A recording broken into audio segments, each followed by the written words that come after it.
Saudações, irmãos, sejam bem-vindos a esta atualização profética. Desta vez eu não vou poder mostrar aqui a minha face, não estou nada bem de saúde e estou com uma gripe que está me derrubando, mas eu tenho um compromisso convosco, que é de vos apresentar os eventos que tiveram lugar no domingo. E eu vou honrar esse compromisso convosco. Enfim, a doença às vezes nos ajuda a ter mais tempo para a família, mais tempo para sentar e pesquisar, para orar mais. E me sinto fortalecido. Obrigado pelas vossas orações. Vamos juntos mergulhar neste tema importante. A América está clamando por fogo do céu. Eu quero começar mostrando um vídeo de um pastor evangélico americano que participou dessa celebração dos 250 anos da América no domingo. E na sua intervenção, ele falou algo que, para aqueles que vêm acompanhando aqui as atualizações proféticas, eu sempre busco lembrar daquilo que se falou antes também, para que os irmãos percebam que de fato há uma progressão nos acontecimentos. A América não vai aparecer do dia e impor as coisas para o povo. O povo não vai aceitar. A América está preparando a mentalidade do seu povo para o último ato do drama. Meus irmãos, eu não estou para vos alarmar, estou para vos mostrar o que realmente está acontecendo e nosso dever é individualmente buscar ao Senhor. Estas coisas podem acontecer muito em breve, mas também pode demorar, porque o tempo de Deus é perfeito. O que para nós parece demorar, lembrem-se, para Deus, 1000 anos é como um dia, e um dia como 1000 anos. O tempo de Deus é de Deus, o nosso é o nosso. Então, este pastor, ele declara que Jesus Cristo é o Rei e Senhor sobre a América. Vamos escutar aqui, e eu quero dar alguns comentários sobre o que ele diz aqui. Vejam só. Há muitas pessoas aqui hoje que precisam de um milagre. E eu libero deste lugar libertação e milagres em suas mentes, em seus corações, em seus filhos e em suas famílias. Pai, oramos hoje para que o teu poder de cura, a tua cura e libertação venham sobre eles. Pai, nós te pedimos hoje e proclamamos que tu ainda não terminaste com a América. Eu declaro que Jesus é o Senhor e Rei sobre a América. Eu declaro reavivamento. Eu declaro reavivamento e despertamento. Quero que você levante as mãos onde estiver e eu liberarei sobre a sua vida um reavivamento pessoal e o maior reavivamento que já vimos. Eu declaro desta plataforma, em nome de Jesus Cristo. Interessante, ele declara o maior reavivamento que a América já viu. Só que o que me chama a atenção aqui, irmãos, é a declaração que ele dá aqui, vejam só, de que Cristo é Rei e Senhor sobre a América. Alguns podem pensar que isto não significa nada, que é apenas uma declaração que mostra que as pessoas vão se converter a Cristo. Deixe-me vos dizer que, de acordo com a onda dos acontecimentos, com a progressão dos acontecimentos, por isso que é importante vocês acompanharem a progressão dos acontecimentos, há um estado americano que já aprovou uma resolução. Vejam aqui. Câmara dos Representantes de Oklahoma aprova resolução Cristo é Rei. Meus amados irmãos, eu fico me perguntando, será que esta declaração que foi feita na celebração dos 250 anos de que Cristo é Rei vem para empurrar ainda mais esta ideia que o próprio estado de Oklahoma já procurou votar? Cristo é Rei. E alguém pode perguntar, mas então, assinar uma resolução de que Cristo é Rei, o que muda? Muda o quê? Vamos escutar aqui, meus irmãos. Escutem só. Este é o Senado de Texas. Vejam o que Dan Patrick, o presidente da Comissão de Liberdade Religiosa da América, o que ele diz? Vejam só, neste contexto de que Cristo é rei sobre os estados, sobre a América. Escutem. E como ele disse, a Deus seja a glória. A única coisa sobre a qual falamos no Senado do Texas, e não temos vergonha disso, é que somos um Senado do Texas centrado em Cristo. Temos crentes e isso nos guia em tudo o que fazemos. Temos um Senado centrado em Cristo. A pergunta que eu faço, como resultado desse Senado centrado em Cristo, quais são as leis que o estado de Oklahoma ou de Texas está a tentar impor? O próprio Dan Patrick já ameaçou os membros do Senado do Texas de que quem não se prostrasse em oração cristã seria removido do Senado. Então, meus irmãos, essa ideia de que Cristo é rei vai acender mais uma vez esta ideia de que precisa-se que os estados adotem princípios cristãos, precisa-se que os legisladores sejam cristãos, confiem em Deus e, assim, influenciem leis de Cristo na América. Certo, meus irmãos? Vejam aqui, estou dizendo para os irmãos. Isto vem do The Washington Post. É de 2022 até. Vejam só, empurrando os evangélicos para a política, para criar uma cultura baseada na Bíblia. Deixe-me vos dizer, amados irmãos, que há um movimento forte, fortíssimo agora na América, para unir, meus irmãos, para colocar evangélicos na política. Para quê? Influenciar suas leis. Criar uma cultura baseada na Bíblia. Essa ideia de que Cristo é o rei da América. Lembram também que nesse contexto também de que Cristo é o rei, um estado votou o Domingo de Cristo Rei. Vejam aqui, Domingo de Cristo, nacionalista cristão. Na quinta-feira, 13 de novembro, a Câmara dos Representantes do Michigan. Vejam que são diferentes estados que estão a fazer isso. Oklahoma, Texas, Michigan. Então, esse Senado do Michigan aprovou uma resolução para declarar oficialmente 23 de novembro como Domingo de Cristo Rei. Então, meus irmãos, essa ideia de que Cristo é o Rei da América vai trazer barulho, certo? A resolução aprovada sem debate sobre uma votação de voz, que parecia não atrair nenhuma oposição, declara que os legisladores honram e reconhecem a realeza de Cristo em todos os aspectos da vida. Meus irmãos, isto não passa de união igreja-estado. Jesus nunca trabalhou dessa forma. Jesus nunca precisou que César e os senadores romanos o votassem como rei. Cristo não precisa disto. Vejam só, esse deputado republicano que patrocinou a resolução declarou nas suas breves observações na Câmara que o Domingo de Cristo Rei é um momento para lembrar que a verdade moral está acima do poder político. Então entenda, há uma verdade moral. É por isso que estão a estabelecer o Domingo de Cristo Rei, porque acima da política está a moralidade da nação. Isto é muito interessante. Escutem aqui, amados irmãos, Domingo de Cristo Rei. Cristo é Rei. Começamos hoje com mais debates sobre uma proclamação que geralmente ouvimos na igreja. Cristo é Rei. Essa frase está no centro de uma resolução que foi aprovada pela Câmara dos Representantes e continua gerando debate sobre se o Estado está favorecendo uma religião em detrimento de outra. Aí está, meus irmãos. Cristo é o Rei. E já foi proclamado agora, a nível da celebração dos 250 anos, a nível nacional. Cristo é o Rei da América. O que eles vão fazer? O que eles vão fazer agora, tendo esta afirmação como lema? Agora, vamos ver Law Engle. A minha voz está um pouco rouca. Não estou nada bem, meus irmãos.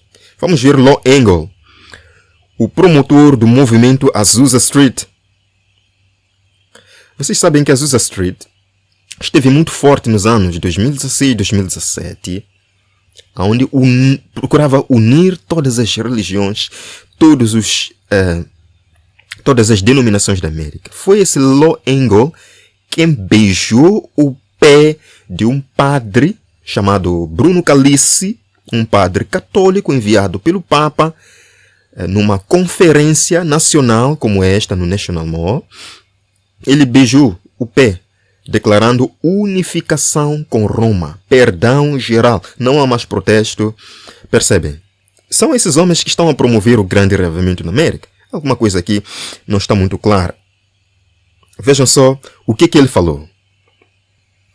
Mas antes de escutarmos o que ele falou, só para contextualizar-vos, o livro Grande Conflito, página 293, nos diz que a doutrina de que Deus confiara à Igreja o direito de regir a consciência e de definir e punir a heresia é um dos erros papais mais profundamente arraigados.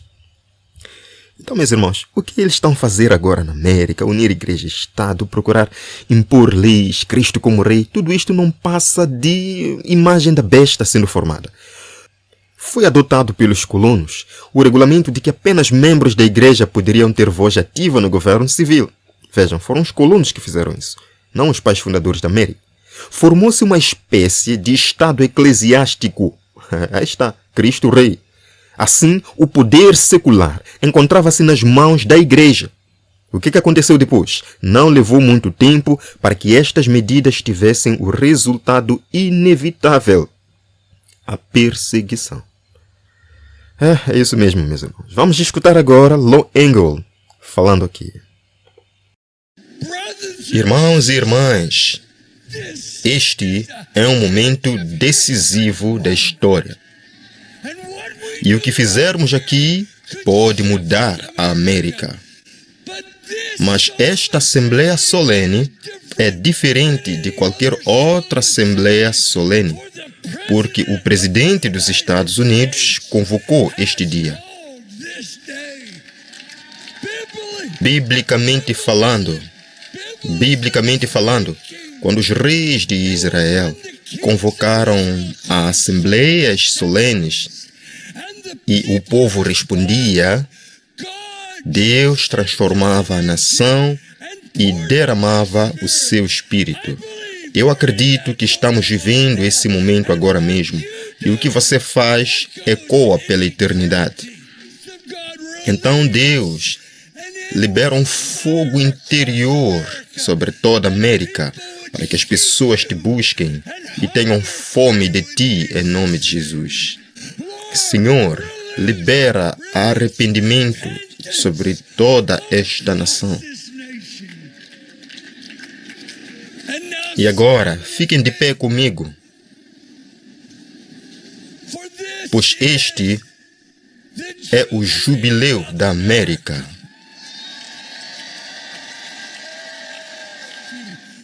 Reavivamento, reavivamento. Comecem a clamar: reavivamento, reavivamento. Deus, reavivamento, reavivamento, reavivamento. Uau, reavivamento, reavivamento é o clamor. Ele diz que este é o momento decisivo da história da América. Agora, não é um alarmista da igreja que está dizendo isto, não é o irmão Onésimo sensacionalista, são eles mesmos que estão a dizer isto. Que este é um momento decisivo da história da América.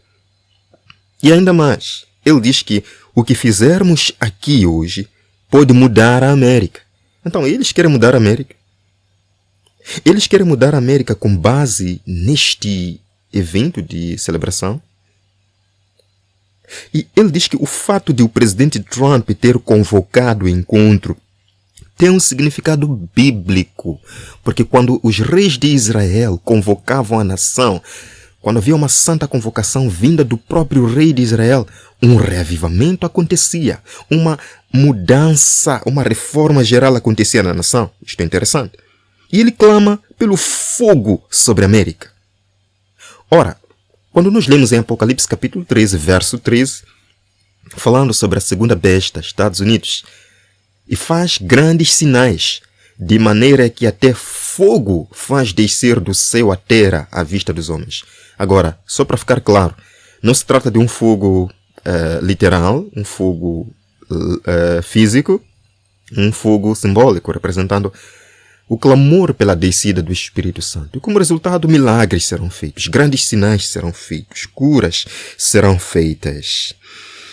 E ele então clama: reavivamento, Reavivamento. Vamos ao grande reavivamento. Agora, vamos escutar as palavras deste homem que também participou deste evento. O que ele fala aqui? Escutem só. Hoje é o dia da reconexão. Hoje é o dia da renúncia. Hoje é o dia em que o derramamento do teu Espírito começa em nossa nação. Nós declaramos um novo começo para a América no poderoso nome de Jesus. Eles declaram um novo começo para a América. A pergunta que eu faço para os irmãos, por favor, escrevam nos comentários. O que isto significa? Estamos a declarar um novo começo para a América. O que isto significa? Com base em tudo que já disseram aqui. Irmãos, um falso reavivamento está acontecendo na América e eu gostaria de dizer logo de antemão, de forma alguma eu acredito que todas as pessoas que participaram deste evento são pessoas perdidas ou que não amam a Jesus. Deus tem pessoas honestas lá. Há filhos sinceros de Deus que desejam fazer a vontade de Deus participando deste evento. Estão lá por achar que aquilo é certo. Mas Deus vai chamar essas pessoas para despertar. Quando nós lemos o livro Primeiros Escritos, na página 261, é dito: vi que Deus tem filhos honestos. Fica isto claro? Deus tem pessoas honestas em todos esses movimentos, mesmo entre os adventistas nominais, adventistas mornos. E antes que as pragas sejam derramadas, Deus não vai permitir que os sinceros moram pelas pragas. Ministros, pastores e mesmo o povo serão chamados a sair dessas igrejas e alegremente receberão a verdade. Amém? Agora vejam, Satanás sabe disto. O que Satanás sabe, irmãos? Que antes que o clamor da terceira mensagem angélica seja ouvido, ele vai suscitar um despertamento nessas corporações religiosas, a fim de que os que rejeitaram a verdade presente pensem que Deus ainda está com eles. Certo? Então, Satanás tem que criar esta aparência de reavivamento, embora eu tenho certeza que muitos filhos de Deus realmente encontram Cristo nesses movimentos. Mas de forma geral, de modo geral, Satanás cria esta aparência de reavivamento, uma mistura de verdade com o erro, para enganar os filhos sinceros de Deus. No livro Eventos Finais, 158, é dito: antes de os juízos finais de Deus caírem sobre a terra, haverá entre o povo do Senhor tal avivamento da primitiva piedade. Amém? Como não fora testemunhado desde os tempos apostólicos. Agora vejam, Satanás, o inimigo das almas, deseja estorvar, atrapalhar esta obra. E antes que chegue o tempo para tal movimento, Satanás esforçar-se-á para impedir esse movimento, introduzindo o quê? Uma contrafação. Irmãos, o que nós estamos a ver agora prova que realmente está a chegar o movimento profético, o grande reavivamento, a chuva se roda e Satanás dobra os seus esforços para impedir, criando uma contrafação. Nas igrejas que puder colocar sob seu poder sedutor, fará parecer que a bênção especial de Deus foi derramada. Manifestar-se-á o que será considerado como que, irmãos? Grande interesse religioso. Grande interesse religioso, reavivamento. Reavivamento. Mas, irmãos, como é que nós podemos determinar se esse é um movimento de Deus ou não? Lemos aqui no livro Eventos Finais. Há um excitamento emotivo. Não, aí não é livro Eventos Finais, é o livro Grande Conflito, sim?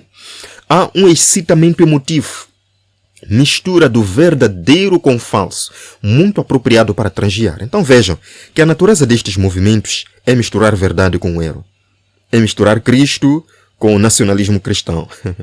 É misturar liberdade religiosa com tirania religiosa. É misturar, vamos nos abraçar, vamos andar juntos, com o quê? Intolerância religiosa.